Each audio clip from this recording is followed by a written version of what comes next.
Smoking indoors these days is something of a social taboo.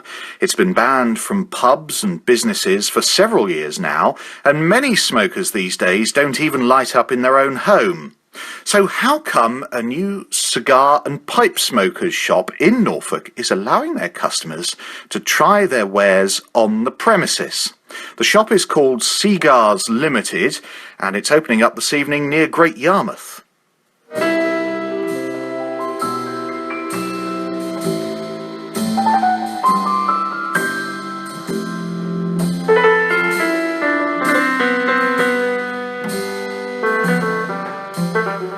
Happiness is a place called Rollesby. Here we are, close to Martham, not far from Great Yarmouth, where a new cigar shop is opening, where you can go inside and test the wares. Quite an unusual thing, this. I think it's the first one in Norfolk, but what market is there these days for cigars? Who's going to be coming in, and how do they get round the smoking ban? Let's go in and find out.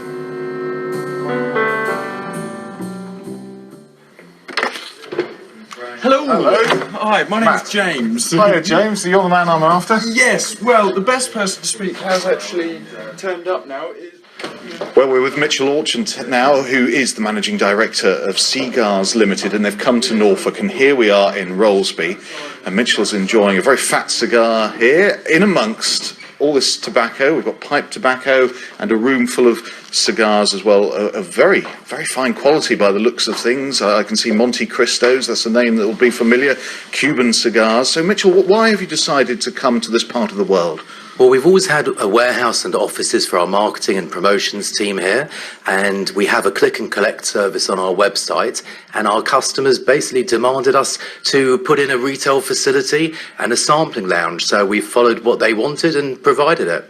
Are cigars still popular? Very popular. It's a growing industry, particularly in the UK. Now, how do you get round the laws that have come in over the last few years about smoking in businesses? Because here we are, you're smoking, and there are various others in the building here, and it seems a bit odd now after about 5 or 6 years of the smoking ban. Yeah, we're very lucky because we have a sampling exemption, because customers have to test and sample cigars before they can make an informed purchase decision. So we give them the facility to be able to sample cigars for a limited amount of time in our comfortable sampling lounge.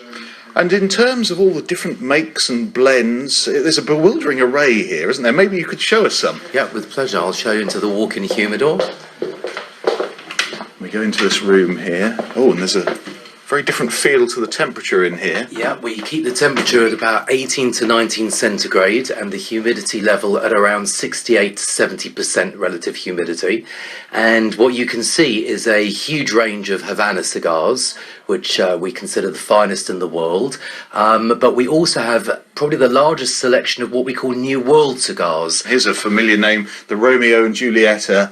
They're Cuban, aren't they? And wasn't it Winston Churchill who used to smoke those? Absolutely. It was one of his brands of choice. Absolutely. And it's still one of the most popular brands of Havana cigars in the world. And all the different sizes as well. It's an amazing choice of different sizes and shapes of cigar. Yeah, different sizes, shapes, wrapper shades. You've got natural wrappers, which we call Claro or Colorado Claro. We've got darker wrappers, which we call Maduro wrappers. They taste a little bit sweeter to the lips. And the size and shape dictates how much flavour and strength is expressed from the blend of the cigar. So the bigger the ring gauge, the cooler the smoke and more flavour you'll experience. The thinner the ring gauge, that's the girth of the cigar, the more intense the strength.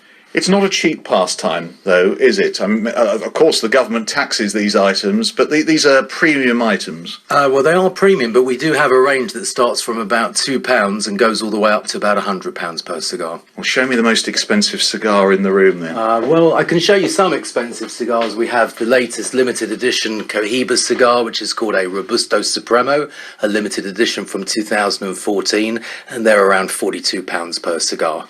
One cigar, £42. Absolutely.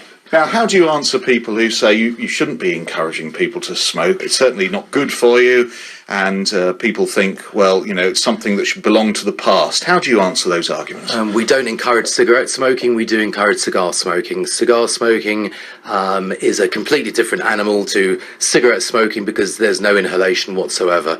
You get enough enjoyment through the mouth, the membrane of the mouth, and the aromas and bouquets of the cigar. There is no inhalation, there's nothing going into your lungs at all. So it's a very different product. It's also a natural product, there's no chemicals or additives.